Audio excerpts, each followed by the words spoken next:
اهلا معاكم سارة. النهاردة هنعمل مع بعض وصفة حلوة جدا جدا من بواقي الفراخ.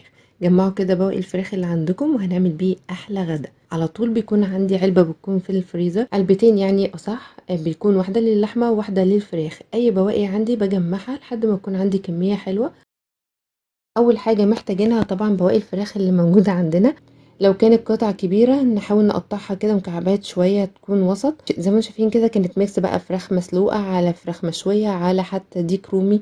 اي ميكس يكون عندكم بيعمل طعم كمان حلو قوي. محتاجين فص او اتنين او تلاتة على حسب انتوا بتحبوا التوم قد ايه.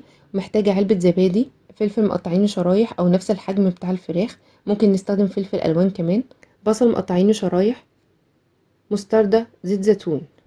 في طاسة على النار هنحط معلقة من زيت الزيتون لو انتوا مش عايزين تكتروا زيوت كتير، او تبقى يعني شوية تعرفوا تاكلوا منها في الدايت او في النظام الصحي بتاعكم. فدي تريك انا بعملها، ان انا بقلل في الزيوت او بقلل في المواد الدهنية على قد ما اقدر، عشان لو انا ما عنديش وقت او مساحة ان انا اقدر اعمل لنفسي اي وجبة صحية، فبقدر اكل من الموجود. وكمان بزود معاه طبق سلطة يكون كبير كده عليه على طول البصل، وقلبت عليهم الملح والفلفل عشان يدبل شويه، وما زودش الملح خلي بالكم، عشان الفراخ طبعا عندنا كانت مستويه قبل كده، فبالتالي كان الملح بتاعها مظبوط. هنزل بالفراخ بعد كده واقلبها برده تقلبتين.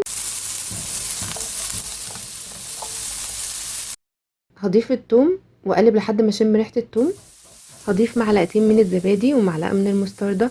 احنا في التتبيله بتاع الشاورما اكيد بنضيف فيها زبادي، فانا حبيت ان هي تبان شويه انها احنا متبلينها من قبلها بفتره، وكمان يخلي ان الفراخ تطرى معانا لو احنا سايبينها بقالها فتره في الفريزر، او كانت احنا مسويينها مشويه فكانت ناشفه معانا.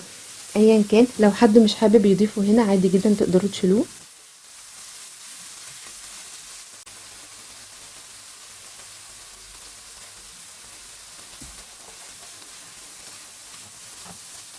هنجيب صينيه، هحط طبقه من البشاميل، بشاميل خفيف، هو مش بشاميل قوي، هو عباره عن اللتر من اللبن مثلا، بضيف عليه معلقه او معلقتين من الدقيق على حسب السمك اللي انا عايزاه، عليه مكعبين من الجبنه الكريمي او مثلثين من الجبنه الكريمي، وبضيف عليه كمان قشطه، مكعبين من الزبده، معلقتين زيت كبار، واقلبهم مع بعض كويس جدا وعلى النار مع التقليب المستمر لحد ما يبقى معايا قوام كريمي.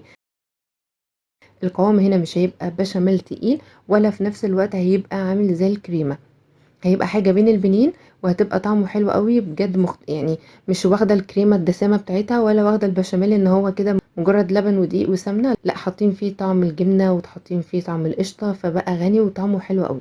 هنضيف كمية المكرونة اللي احنا حابينها، وبعد كده هضيف خلطة الشاورما اللي احنا عملناها. انا هعمل طبقة واحدة بس من المكرونة، لو انتوا حابين تقدروا تضيفوا الاول كمية من المكرونة، نص المكرونة كمية المكرونة بتاعتكم، وبعد كده تحطوا الحشوة اللي هي الشاورما، وبعد كده تضيفوا بقية المكرونة، وبعد كده تحطوا البشاميل على الوش. بس النهارده حبيت اعملها بالشكل ده، حطيت بس طبقه من المكرونه وعليها الشاورما، وبعد كده كميه كبيره من البشاميل.